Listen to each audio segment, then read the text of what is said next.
ಎಲ್ರಿಗೂ ನಮಸ್ಕಾರ. ನನ್ನ ಹೆಸರು ರಿತು ಗೌಡ ಅಂತ.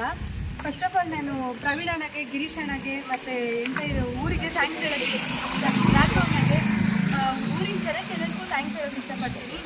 ನಮ್ಮ ಟೀಮ್ನೆಲ್ಲ ಕರೆದು ಇಲ್ಲಿ ಕೇಕ್ ಕಟಿಂಗ್ ಮಾಡ್ತಿದ್ದೀರಾ, ಥ್ಯಾಂಕ್ ಯು ಸೋ ಮಚ್. ಹಾಗೆ ನಮ್ಮ ಸಿನಿಮಾ ಒಂದು ನೈಜ ಘಟನೆ ಆಧಾರಿತವಾಗಿರುವಂಥದ್ದು. ಒಂದು ಕೋಲಾರದಲ್ಲೇ ನಡೆದಿರುವಂಥ ಒಂದು ಹೆಣ್ಮಗುಗೆ ಅನ್ಯಾಯ ಆಗಿ ಅವಳು ಯಾವ ಥರ ಅವಳು ಲೈಫ್ನ ಒಂದು ಲೆವೆಲ್ಗೆ ತೊಗೊಂಡೋಗ್ತಾಳೆ ಅಂತ ಒಂದು ಮೂವಿ ಮಾಡಿದ್ದೀವಿ. ದಯವಿಟ್ಟು ಎಲ್ಲರೂ ಬಂದು ಕೋಲಾರ ಭವಾನಿ ಥಿಯೇಟ್ರಲ್ಲಿ ರಿಲೀಸ್ ಆಗಿದೆ ಮೂವಿ. ಎಲ್ಲರೂ ಬಂದು ಮೂವಿ ನೋಡಿ, ಹಾಗೆ ನಮ್ಮ ಟೀಮ್ಗೆ ಸಪೋರ್ಟ್ ಮಾಡಬೇಕಾಗಿ ಎಲ್ಲರಲ್ಲೂ ಕೇಳ್ಕೊಳ್ತೀನಿ. Thank you so much. ನಾವು ರೂಲರ್ಸ್ ತಂಡದಿಂದ ಎಲ್ಲ ಬಂದಿದ್ದೀವಿ. ಯಾರಂಗಟ್ಟದ ಎಲ್ಲ ಈ ಬಂಧು ಬಾಂಧವರಿಗೂ ಮತ್ತು ಅಭಿಮಾನಿಗಳಿಗೂ ತುಂಬ ಧನ್ಯವಾದಗಳು. ಬಂದಿದ್ದು ತುಂಬ ಖುಷಿ ಆಯಿತು. ನಮ್ಮ ಸಿನಿಮಾದ ಮೊದಲ ಕೇಕ್ ಇದು ಕಟ್ ಮಾಡ್ತಿರೋದು ರಿಲೀಸ್ ಮಾಡಿದ್ಮೇಲೆ ನಿಮ್ಮ ಊರಿಗೆ ಅದು ಯಾರಂಗಟ್ಟ ಅಂತ ನೆನಪು ಖಂಡಿತವಾಗಿ. ಅದು ಇನ್ನೊಂದು ದೊಡ್ಡದು ಏನಂದರೆ, ನಮ್ಮ ಊರವರೆಲ್ಲ ಎಲ್ಲ ಕುಟುಂಬ ಸಮೇತವಾಗಿ ಬಂದು ಸಿನಿಮಾ ನೋಡಬೇಕು. ನಮ್ಮ ಈ ಬರೀ ತಂಡದವರು ನೀವು ನೋಡೋರಷ್ಟೇ ಸಾಕು. ನಿಮ್ಮ ಫ್ಯಾಮಿಲಿ, ನಿಮ್ಗೆ ಗೊತ್ತಿರೋ ಫ್ರೆಂಡ್ಸು, ಬೇರೆ ಬೇರೆ ಊರವರೆಲ್ಲ ಸಿನಿಮಾ ತೋರಿಸಿ. ಯಾಕಂದರೆ ಒಂದು ಒಳ್ಳೆ ಮೌಲ್ಯವಿರೋ ಸಿನಿಮಾನ ದಯವಿಟ್ಟು ಥಿಯೇಟ್ರಲ್ಲೇ ನೋಡಿ. ಯಾಕಂದರೆ ನಾವು ಒಂದು ಸಿನಿಮಾನ ಥಿಯೇಟ್ರಲ್ಲಿ ನೋಡಿದ್ರೆ ಅದ್ರದ್ದು ಕ್ವಾಲಿಟಿ ಗೊತ್ತಾಗುತ್ತಾ, ಮ್ಯೂಸಿಕ್ ಗೊತ್ತಾಗುತ್ತಾ, ಅದ್ರದ್ದು ನಿಮಗೆ ಸ್ಟ್ರೆಂತ್ ಗೊತ್ತಾಗುತ್ತಾ. ಫೋನಲ್ಲಿ ನೋಡ್ಬೇಕಂತ ಇವತ್ತಲ್ಲ ನಾಳೆ ಫೋನಲ್ಲಿ ಬರುತ್ತೆ ಅಂತ ಕಾಯ್ಕೊತ ಹೋದರೆ ಅದೇನಾಗುತ್ತೆ ಅಂದರೆ ಫೋನಲ್ಲಿ ಬರೋದು ತುಂಬ ಲೇಟ್ ಆಗುತ್ತೆ. ಆದರೆ ಆ ಕುತೂಹಲನ ನೀವು ಅಲ್ಲೇ ಥಿಯೇಟ್ರಲ್ಲೇ ನೋಡ್ಬೇಕು. ಯಾಕಂದರೆ ಆಡಿಯನ್ಸು ಬೇರೆ ಬೇರೆ ರಿಯಾಕ್ಷನ್ ಇರುತ್ತೆ. ಒಂದು ಪ್ರೊಡ್ಯೂಸರ್ಗೂ ದುಡ್ಡು ಹಾಕಿರೋದಕ್ಕಿಂತ ಇದೊಂದು ಸಂದೇಶವಾದ ಸಿನಿಮಾ ಇಟ್ಕೊಂಡು ಮಾಡಿರೋದಕ್ಕೋಸ್ಕರ ನೀವು ಥಿಯೇಟ್ರಲ್ಲಿ ನೋಡಿದರೆ ಆ ಪ್ರೊಡ್ಯೂಸರ್ಗೆ ಒಂದು ಸಣ್ಣದಾಗಿ ಕಾಸು ಬರುತ್ತೆ. ಅವ್ರು ನೆಕ್ಸ್ಟ್ ಇನ್ನೊಂದು ಸಿನಿಮಾ ಮಾಡ್ತಾರೆ. ದಯವಿಟ್ಟು ಎಲ್ಲರೂ ಕುಟುಂಬ ಸಮೇತವಾಗಿ ಎಲ್ಲರೂ ಬಂದು ಥಿಯೇಟ್ರಲ್ಲಿ ನೋಡಿ. ದಯವಿಟ್ಟು ಥಿಯೇಟ್ರಲ್ಲಿ ನೋಡಿ ಯಶಸ್ವಿ ಮಾಡಿ ಅಂತ ಒಂದು ಸಣ್ಣ ಮನವಿ ಮತ್ತು ಕೃತಜ್ಞತೆ. ರೂಲರ್ಸ್ ಸಿನಿಮಾ ವಿಜಯೋತ್ಸವ ಅಂತಲೇ ನಾವು ಇವತ್ತು ಆಚರಿಸ್ತಾ ಇದ್ದೀವಿ. ನಮಗದು ನಿಜವಾಗ್ಲೂ ವಿಜಯೋತ್ಸವನೇ ಅಂದ್ಕೊಳ್ತಾ ಇದ್ದೀವಿ. ಅದು ಬಹಳ ಅದ್ಧೂರಿಯಾಗಿ ಥಿಯೇಟ್ರ್ಗಳಲ್ಲಿ ಓಡ್ತಾ ಇದೆ.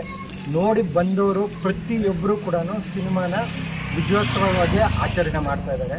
ಯಾಕಂತಂದರೆ ಇದು ನಮ್ಮ ಸಿನಿಮಾ, ನಮ್ಮ ಕೋಲಾರ ಸಿನಿಮಾ, ನಮ್ಮ ಭಾಷೆ, ನಮ್ಮ ಪ್ಲೇಸ್ಗಳಲ್ಲಿ, ನಮ್ಮ ಸ್ಥಳಗಳಲ್ಲಿ, ನಮ್ಮ ಭಾಷೆಯಿಂದ ತೆಗೆದಂಥ ಸಿನಿಮಾ ಇದು.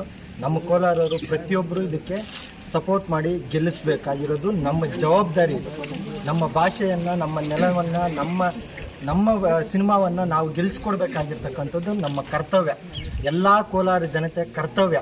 ದಯವಿಟ್ಟು ಥಿಯೇಟ್ರಿಗೆ ಹೋಗಿ ಸಿನಿಮಾನ ನೋಡಿ ಅದನ್ನು ಇನ್ನಷ್ಟು ಅವ್ರಿಗೆ ಪ್ರೋತ್ಸಾಹ ಕೊಟ್ಟು ಅವ್ರನ್ನ ಮುಂದೆ ಇನ್ನೂ ದೊಡ್ಡ ದೊಡ್ಡ ಚಿತ್ರಗಳನ್ನ ತೆಗೆದು, ಇವಾಗ ನಾವು ಅನೇಕರು ಚಿತ್ರ ಪರಿಶ್ರಮದಲ್ಲಿ ಬೆಂಗಳೂರು ಕಡೆಯಿಂದ, ಮೈಸೂರು ಕಡೆಯಿಂದ, ಮಂಡ್ಯ ಕಡೆಯಿಂದ, ಎಲ್ಲ ಕಡೆಯಿಂದ ಇದ್ದಾರೆ. ಆದರೆ ನಮ್ಮ ಹತ್ರ ಇಷ್ಟು ಒಳ್ಳೆ ಟ್ಯಾಲೆಂಟ್ಸ್ ಇದ್ದರೂ ಕೂಡ ಕೋಲಾರದಿಂದ ಇನ್ನೂ ಒಬ್ಬರು ಕೂಡ ಅದರಲ್ಲಿ ಎಕ್ಸ್ಟಾಬ್ಲಿಷ್ ಆಗಿಲ್ಲ. ಅದಕ್ಕೋಸ್ಕರ ನಾವೆಲ್ಲರೂ ಪ್ರೋತ್ಸಾಹ ಮಾಡಿದ್ರೆ ಇಂಥ ಟ್ಯಾಲೆಂಟ್ಸು ಯಾವುದೇ ಕಡಿಮೆ ಇಲ್ಲದೆ ನಮ್ಮ ಕೋಲಾರಿಂದ ಅಲ್ಲಿಗೆ ಬೆಂಗಳೂರಿಗೆ ಹೋಗ್ತಾರೆ. ಅದಕ್ಕೋಸ್ಕರ ದಯವಿಟ್ಟು ಎಲ್ಲರೂ ಥಿಯೇಟ್ರಲ್ಲೇ ಸಿನಿಮಾ ನೋಡಿ. ನಮ್ಮ ಸಿನಿಮಾ ಇದು, ನಮ್ಮ ಕೋಲಾರಿನ ಸಿನಿಮಾ, ಕೋಲಾರ ಪ್ರತಿಭೆಗಳ ಸಿನಿಮಾ. ದಯವಿಟ್ಟು ಅದಕ್ಕೆ ಪ್ರೋತ್ಸಾಹ ಮಾಡಿ ಅಷ್ಟೇ. ರೂರಲ್ ಸಿನಿಮಾ ಹೇಳಬೇಕಂದ್ರೆ ತುಂಬ ಅದ್ಭುತವಾಗಿರ್ತಕ್ಕಂಥದ್ದು. ತುಂಬ ಜನ ಹಳೆ ಸಮಾಜದಲ್ಲಿ ಹೋಗಿದ್ದು ಈಗ ಹೆಂಗಿದೆ, ಡೆವಲಪ್ಮೆಂಟ್ ಹೆಂಗಾಗಿದೆ, ನಾವೆಲ್ಲ ಯಾವ ಥರ ಕಾಲದಲ್ಲಿ ಹೆಂಗಿತ್ತು, ಈಗ ಹೆಂಗಿತ್ತು ಅಂತ ತುಂಬ ಡೆವಲಪ್ಮೆಂಟ್ ಆಗಿದೆ. ಈ ಥರ ಮೆಸೇಜು ನಿಜವಾಗ್ಲೂ ಸಿಗುತ್ತೆ ಇರೋ ನಿಜವಾಗ್ಲೂ ನಮಗಂತೂ ಗೊತ್ತಿಲ್ಲ. ನಮ್ಮ ಕೋಲಾರದವರು ಎಕ್ಸ್ಪೆಷಲಿ ಈ ಥರ ನಮ್ಮ ಲೋಕಲ್ ಅವರು, ನಮ್ಮ ಕೋಲಾರದವರು ದೊಡ್ಡ ಮೂವಿ ಮಾಡಿ ಇಷ್ಟೆಲ್ಲ ಒಂದು ಸಿನಿಮಾ ನಿಜವಾಗ್ಲೂ ಹೇಳ್ತೀನಿ. ನಮ್ಮ ಪ್ರೊಡ್ಯೂಸರ್ ಆಗಿರ್ಬೋದು, ಡೈರೆಕ್ಟ್ ಆಗಿರ್ಬೋದು, ನಮ್ಮ ಡೈರೆಕ್ಟರ್ ಆಗಿರ್ಬೋದು, ಅಥವಾ ನಮ್ಮ ಹೀರೋಯಿನ್ ಆಗಿರ್ಬೋದು, ನಿಜವಾಗ್ಲೂ ಯಾವ ಥರ ಇದೆ ಅಂದರೆ ಸಿನಿಮಾ ನಾಯಕನಾಗಿ ಯಾವ ಥರ ಸಿನಿಮಾ ಇದೆ ಅಂದರೆ ಸ್ಟ್ಯಾಂಡಿಂಗ್ ಹೆಂಗೆ ಮಾಡಿದ್ರು ಅಂದರೆ ಸೂಪರಾಗಿ ಮಾಡಿದ್ದಾರೆ. ನಿಜವಾಗ್ಲೂ ಹೇಳ್ಬೇಕಂದ್ರೆ ಈ ಥರ ಒಂದು ಮೂವಿ ಬರುತ್ತೆ ಅಂತ ನಿಜವಾಗ್ಲೂ ನಾವು ಕನಸ್ಕರು ಅಂದ್ಕೊಂಡಿಲ್ಲ. ಆದಷ್ಟು ನಿಮ್ಗೆ ತುಂಬ ಮತ್ತೊಮ್ಮೆ ಎಲ್ಲರಿಗೂ ತುಂಬ ಧನ್ಯವಾದ ಹೇಳ್ತೀನಿ. ಜೊತೆಗೆ ನಮ್ಮ ಒಂದು ಚಿಕ್ಕ ಗ್ರಾಮಕ್ಕೆ, ನಮ್ಮದು ಒಂದು ಪುಟ್ಟ ಗ್ರಾಮ, ಈ ಒಂದು ಗ್ರಾಮದಲ್ಲಿ ಇಷ್ಟು ಚೆನ್ನಾಗಿ ಕಾರ್ಯಕ್ರಮ ನಮ್ಮ ಹುಡುಗರೆಲ್ಲ ಸಹಕರಿಸಿದ್ರೆ ತುಂಬ ಅವ್ರಿಗೂ ಎಲ್ಲ ಧನ್ಯವಾದಗಳು. ಈ ಕಾರ್ಯಕ್ರಮ ಮುಖ್ಯ ಅತಿಥಿಗಳಾಗಿ ನೀವೆಲ್ಲ ಆಗಮಿಸಿದ್ರೆ ನಿಮಗೂ ತುಂಬ ಧನ್ಯವಾದಗಳು ಅಂತ ಹೇಳಕ್ಕೆ. ಇನ್ನೂ ಮುಂದೆ ಸಿನಿಮಾ ತುಂಬ ಇನ್ನೂ ದೊಡ್ಡ ಮಧ್ಯದಲ್ಲಿ ತುಂಬ ಸಿನಿಮಾಗಳು ಮಾಡಲಿ ನೀವು. ಇನ್ನೂ ದೇವರ ಆಶೀರ್ವಾದ ಸಂಘದಲ್ಲಿ ಮುಂದೆ ಇರಲಿ ಅಂತ ಹೇಳ್ಬಿಟ್ಟು ಹೇಳಕ್ಕೆ ಇಷ್ಟಪಡ್ತೀನಿ. ಈ ಥರ ಒಂದು ಅರೇಂಜ್ಮೆಂಟ್ ತುಂಬ ಖುಷಿ ಆಯಿತು.